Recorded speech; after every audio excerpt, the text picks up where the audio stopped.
Hello दोस्तों, जय मसीह की Bible story audio Hindi channel में आप सभी का स्वागत है। आज हम पवित्र शास्त्र बाइबल के एक नए ऑडियो स्टोरी से जानेंगे न्यायों की पुस्तक से दबोरा और बाराक का चरित्र के बारे में। हालेलुया।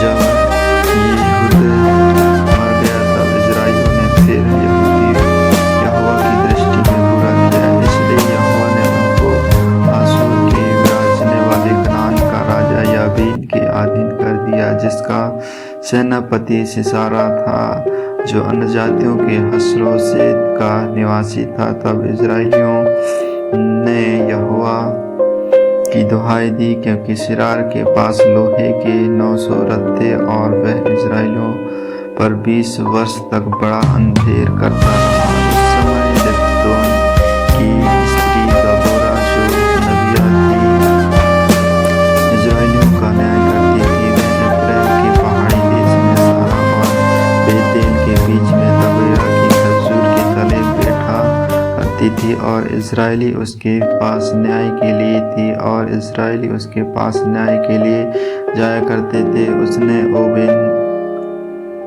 अबीनोअम के पुत्र बाराक के देश नप्ताली में से बुलाकर कहा, क्या इजराइल के परमेश्वर यहोवा ने यह आज्ञा नहीं दी कि तू जाकर ताबोर पहाड़ पर चढ़ और नप्तालियों और जबूलूनियों में के 10,000 पुरुषों के संग ले जा। तब मैं याबीन के सेनापति सिसार को रथों और भीड़-भाड़ समेत किसोन नदी तक तेरी ओर खींच ले आऊँगा और उसको तेरे हाथ में कर दूंगा। बाराक ने उससे कहा, यदि तू मेरे संग चलेगी तो मैं जाऊंगी, नहीं तो नहीं जाऊंगी। उसने कहा, निसंदेह मैं तेरे संग चलूंगी, तो भी इससे यात्रा से तेरी कुछ बड़ाई ना होगी, क्योंकि यहोवा सिसार को एक स्त्री के अधीन कर देगा। तब दबोरा उठकर बाराक के संग के देश को गई। तब बाराक ने जबूलून और नप्ताली के लोगों को के देश में बुलवा लिया, और उसके पीछे 10,000 पुरुष चढ़ गए, और दबोरा उसके संग चढ़ गई। हेब्रोन नामक कनानी ने उन कनानियों में से जो मूसा के साले होबाब के वंश के थे, अपने को अलग करके के देश के पास के सनतरीम के बाज वृक्ष तक जाकर अपना डेरा वहीं डाला था। तब सिसार को यह समाचार मिला कि अबीनोअम का पुत्र बाराक ताबोर पहाड़ पर चढ़ गया है। तब सिसार ने अपने सब रथ, जो लोहे के 900 रथ थे, वे अपने संग की सारी सेना को अन्य जातियों के होसेत के किसोन नदी पर बुलवाया। तब ताबोर की बाराक से कहा, उठ, क्योंकि आज वह दिन है जिसमें यहोवा सिसार को तेरे हाथ में कर देगा। क्या यहोवा तेरे आगे नहीं निकलता है? इस पर बाराक और उसके पीछे 10,000 पुरुष ताबोर पहाड़ से उतर पड़े। तब यहोवा ने सारे रथों वरन सारी सेना समेत सिसार को तलवार से बाराक के सामने घबरा दिया, और सिसार रथ पर से उतर के पाँव भाग चला, और बाराक ने अन्य जातियों के हेस्रोत तक रथों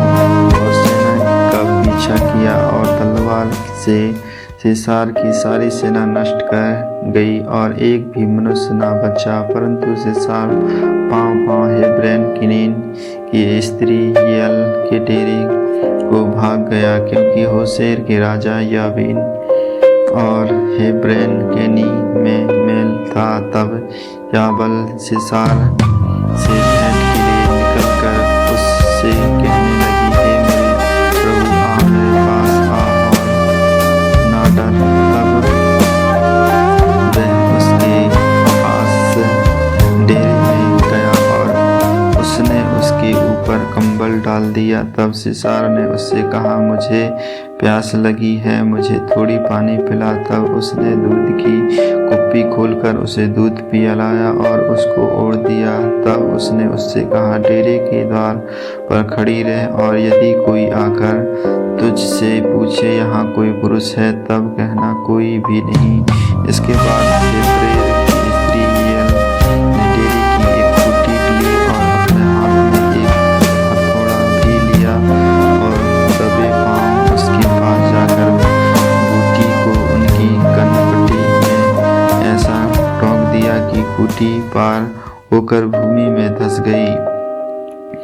वह तो थका था कि इसलिए गदही नींद में सो रहा था, अतः वह मर गया। तब बाराक सिसार का पीछा करता हुआ आया, तब याएल उससे भेंट करने के लिए निकली और कहा, इधर आ, जिसका तू खोजी है उसको मैं तुझे दिखाऊंगी। तब के साथ जाकर क्या देखा कि सिसार मरा पड़ा है और वहाँ खूंटी उसकी कनपटी में गड़ी है। इस प्रकार परमेश्वर ने उस दिन कनान के राजा याबीन को इस्राएलियों के सामने नीचा दिखाया और इस्राएली कनान के राजा याबीन पर प्रबल होते हुए यहाँ तक कि उन्होंने कनान के राजा याबीन को नष्ट कर डाला। हालेलुया।